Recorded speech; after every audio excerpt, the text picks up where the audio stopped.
Kwa nini siku ya uchaguzi? Siku ya uchaguzi kwa sababu walishajua kuna ushindi mkubwa wa Chama cha Mapinduzi. Kuna ushindi mkubwa wa Chama cha Mapinduzi. Waangalie kampeni zetu tulizozifanya, waangalie watu walivyotuitikia, waangalie kazi tulioifanya ndani ya miaka 5 iliyopita. Walijua, na wapinzani wetu walikataa kuingia, hawakuzuiliwa na mtu, walikataa wenyewe kuingia kwa sababu walishajua wasingefanikiwa, walishajua aibu ingewapata kwa kazi iliyofanyika na mwitikio wa wananchi kwa Chama cha Mapinduzi. Aibu ingewapata, na ndio maana wakakataa kuingia kwenye uchaguzi. Lakini wanayageuza, serikali imewazuia kuingia ndani ya uchaguzi. Lini tuliwazuia? Na yafafanua haya, ndugu zangu wazee wa Dar es Salaam, muijue hali halisi. Inawezekana katika vikao huko mnayasema ambayo hamna na taarifa nayo kamili. Hatujawazuia, na katika taarifa zinazotolewa na waliokuwa huko lakini wakaamua kurudi kwamba hawaridhishwi na yanayotokea, wanatuambia walikaa vikao na wakaamua tusiingie, tutakwenda kupata aibu.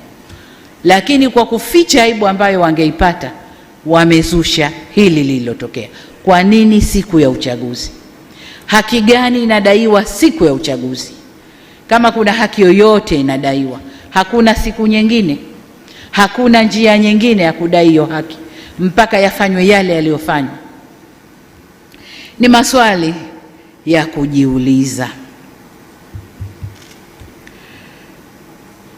Lakini katika hili tunaambiwa kuna waratibu ambao wanaishi nje ya nchi.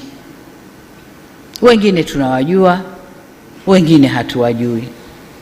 Tunaendelea kujifunza na kuwatafuta, tuwajue tu ni kina nani.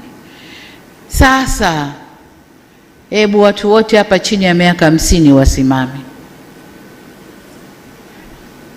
Watu chini ya miaka 50 wasimame. Aha. Kwa hiyo wengi waliosimama hapa naona ni mawaziri wangu, wengi chini ya miaka 50. Haya, kaeni. Viongozi wa dini wachache, na vijana wa jiji la Dar es Salaam, na wafanyakazi wa serikali wachache. Sasa hili jambo lina waratibu kutoka nje. Lakini kwa nini waratibu kutoka nje? Wale waratibu wa Tanzania tunaowajua, wale ni shida za maisha, ni shida za maisha. Akisukuma maandamano, umbea na nini kuhusu Tanzania, Watanzania wale vijana ambao wanadai ugumu wa maisha wanatumia fedha zao kununua bando, kuwaangalia na kuwasoma amesukuma nini. Lakini yeye ukisoma, yeye kule anatiliwa fedha.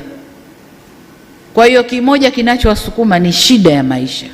Kule waliko hawako sawa, kuna shida ya maisha. Sasa kuna wale ambao pia hawana shida ya maisha, wako pazuri, wanalipwa na hao wanaotaka hayo yatokee, lakini wamekosa uzalendo tu, wamekosa uzalendo tu. Na ukiwatizama vizuri, si wa Tanzania kamili. Kwa hiyo it doesn't matter whether Tanzania inaungua haiungui, yeye ana nafasi ya kuwa nje, si Mtanzania kamili, hana shida hizo, hana shida hizo.